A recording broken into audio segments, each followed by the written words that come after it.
हा बघा, हा खरवस दिसायला जेवढा आकर्षक दिसतोय ना, तेवढाच चवीला सुद्धा अप्रतिम आहे. या खरवसाचं विशेष महत्त्व म्हणजे हा कुठल्याही गाईच्या दुधापासून किंवा म्हशीच्या दुधापासून तयार केलेला नाही आहे, तर हा फक्त नारळाच्या दुधापासून बनवला आहे. चला तर रेसिपीला लगेचच सुरुवात करूया. परंतु त्याआधी छायाच कुक टाईम चॅनलला सबस्क्राईब केलं नसेल तर प्लीज सबस्क्राईब करा आणि उजव्या हाताला घंटीचं बटन आहे ते दाबा, म्हणजे माझ्या नवीन व्हिडिओचं नोटिफिकेशन सर्वात आधी तुम्हाला प्राप्त होईल.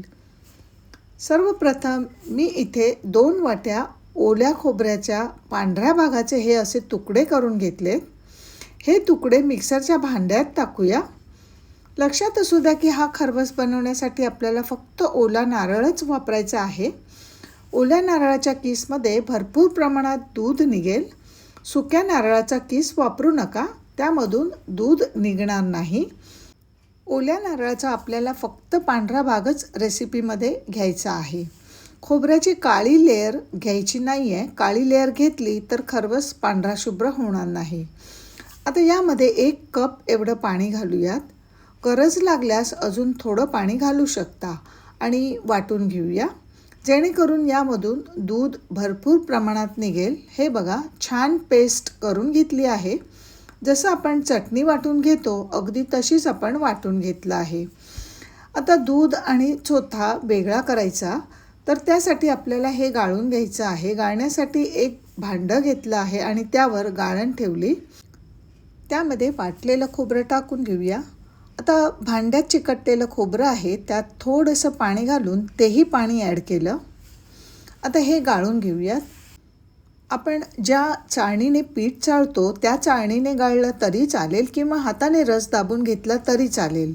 एवढं लक्षात ठेवायचं आहे की आपल्याला फक्त दूध घ्यायचं आहे, खोबऱ्याचा चव घ्यायचा नाही आहे. आता रस काढून घेतला आहे आणि गाळणीमध्ये फक्त खोबरं शिल्लक राहिलं आहे. हे बघा, एकदम कोरडं खोबरं शिल्लक राहिलं आहे. वाटलेल्या खोबऱ्यामधून दूध पूर्णपणे वेगळं झालं आहे. हा शिल्लक राहिलेला खोबऱ्याचा किस फेकून देऊ नका.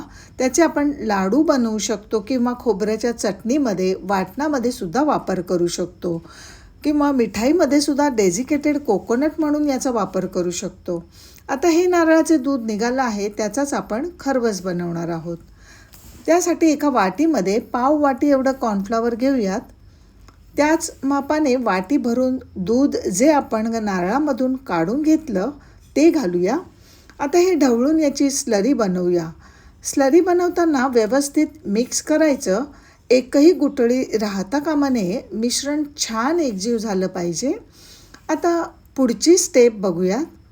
गॅसवर कढई ठेवून दूध आपण जे गाळून घेतलं ते कढईत ओतूया. त्यामध्ये अर्धा वाटी एवढी साखर घालायची आहे. मी साखर अर्धा वाटी एवढी घेतली. तुम्ही आवडीनुसार कमी जास्त करू शकता, कारण नारळाची चव ही मुळात गोड असते.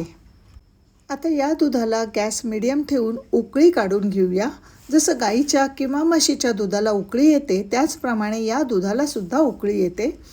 बघा, अगदी 2-3 मिनटात दुधाला उकळी आली. आता गॅस फ्लेम पूर्णपणे स्लो करायचा आणि जे कॉर्नफ्लॉवर मिक्स करून घेतलं आहे ते पुन्हा एकदा ढवळून यामध्ये ॲड करून घेऊयात. कॉर्नफ्लॉवरचं मिश्रण टाकताना एका हाताने कॉर्नफ्लॉवर घेऊन दुसऱ्या हाताने मिश्रण मिक्स करायचं. असं नाही केलं तर कॉर्नफ्लॉवर तळाला जाऊन बसतं किंवा त्याच्या गुठळ्या होऊ शकतात. कॉर्नफ्लॉवर मिश्रण ओतून झाल्यावर सुद्धा सतत ढवळत राहून मिक्स करून घ्यायचं. बघू शकता 10 मिनटात मिश्रण घट्ट झालं आहे. हे एवढंच घट्ट करायचं आहे. हे बघा, आता गॅस बंद करून मिश्रण दुसऱ्या भांड्यामध्ये ट्रान्सफर करून घेऊयात. खरवस सेट करण्यासाठी मी इथे एक केकचं भांडं घेऊन त्याला अर्धा चमचा तुपाने ग्रीस केलं आहे. तेलाने ग्रीस करायचं नाही. केकच्या भांड्याऐवजी तुम्ही एखादा कुकरचा डबा घेतला तरी चालेल. सगळं मिश्रण यामध्ये ओतून घेऊयात.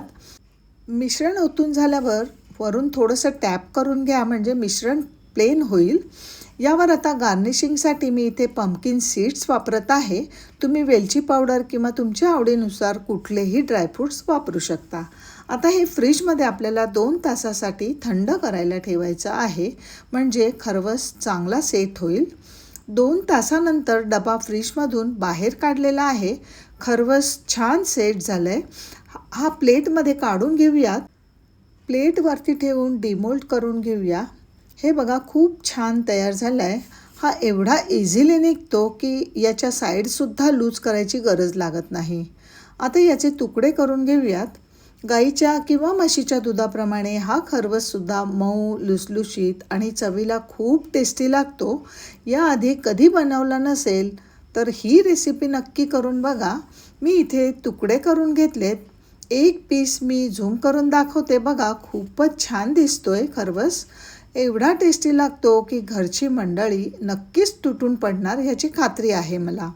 तेव्हा नक्की ट्राय करा आणि कशी झाली रेसिपी ते कमेंट करून सांगायला विसरू नका. तसेच रेसिपी आवडली असेल तर व्हिडिओला लाईक करा आणि चॅनलला अजून सबस्क्राईब केलं नसेल तर पटकन सबस्क्राईब करा.